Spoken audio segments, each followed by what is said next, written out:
कभी कभी जिंदगी की सबसे बड़ी खुशियां हमें वहीं मिलती हैं जहां हम उम्मीद तक नहीं करते।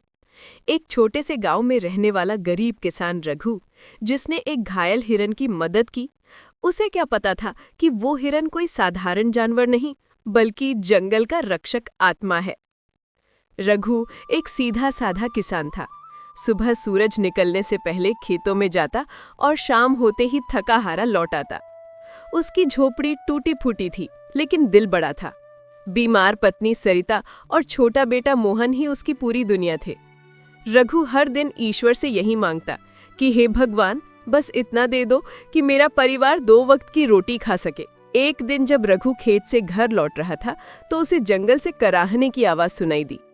वो डरते डरते पास गया तो देखा एक सुंदर हिरन जमीन पर गिरा हुआ था। उसके पैर में शिकारी का फंदा लगा था। रघु का दिल पिघल गया। उसने कहा, बेचारा प्राणी, तू भी तो भगवान की ही रचना है। उसने अपनी धोती का टुकड़ा फाड़ा और हिरन के पैर पर बांध दिया। हिरन की आंखों में कृतज्ञता झलकने लगी, लेकिन रघु ने नहीं देखा कि उसके माथे पर हल्की सुनहरी चमक उभर आई थी। रात को जब रघु घर लौटा तो झोपड़ी में हल्की धूप जैसी खुशबू फैली थी। सरिता बोली, अरे ये खुशबू कैसी है? रघु मुस्कुराया, शायद भगवान हमारी सुन रहे हैं। उसी रात रघु ने सपना देखा।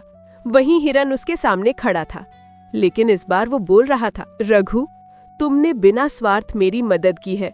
मैं जंगल का रक्षक आत्मा हूँ। तुम्हारे घर पर संकट है, लेकिन अब मैं तुम्हारी रक्षा करूंगा।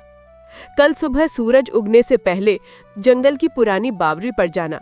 वहां जो मिलेगा उसे ईमानदारी से इस्तेमाल करना। सुबह होते ही रघु जंगल की ओर भागा। बावड़ी के पास पहुंचा तो देखा वहां एक चमकता हुआ सुनहरा पत्ता रखा था। जैसे ही रघु ने उसे उठाया, पत्ता सोने के सिक्के में बदल गया। वो दंग रह गया।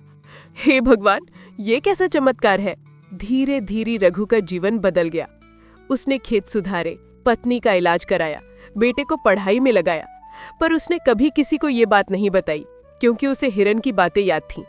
ये वरदान सिर्फ नेक दिल वालों के लिए है। गांव के लोग जब रघु की तरक्की देखने लगे तो उनमें से एक लालची आदमी भीमा ईर्ष्या करने लगा। वो रातों रात रघु का पीछा करने लगा।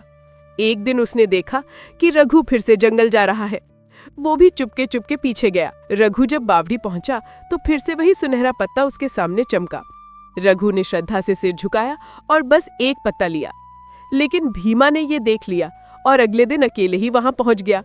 वो बोला, अरे मैं तो पूरा पेट तोड़ लूंगा। लेकिन जैसे ही उसने पत्तों को छुआ, सारे पत्ते राख में बदल गए। जंगल में एक तेज गर्जना गूंजी, लालच से पाया गया वरदान अभिशाप बन जाता है। भीमा वहीं बेहोश होकर गिर पड़ा। जब रघु वहां पहुंचा तो हिरन फिर से सामने आया।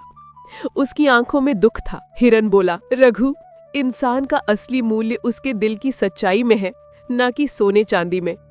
तुमने बिना किसी चाहत के मेरी मदद की थी, इसलिए तुम्हारा जीवन सुखमय रहेगा। अब मैं जा रहा हूं उस लोक में जहां सच्चे दिल वालों की दुआएं पहुंचती हैं। धीरे धीरे हिरन की चमक आकाश में विलीन हो गई और रघु के खेतों में उस दिन के बाद कभी अकाल नहीं पड़ा। कभी कभी भगवान हमें परखते हैं, हमारे पैसों से नहीं, हमारे दिल की भलाई से।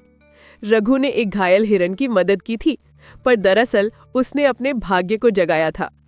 नेकी कभी बेकार नहीं जाती। जो दूसरों के लिए रोशनी जलाता है, उसके जीवन में कभी अंधेरा नहीं रहता। अगर ये कहानी आपके दिल को छू गई तो इसे अपने दोस्तों तक जरूर पहुंचाओ, क्योंकि भलाई बांटने से ही बढ़ती है।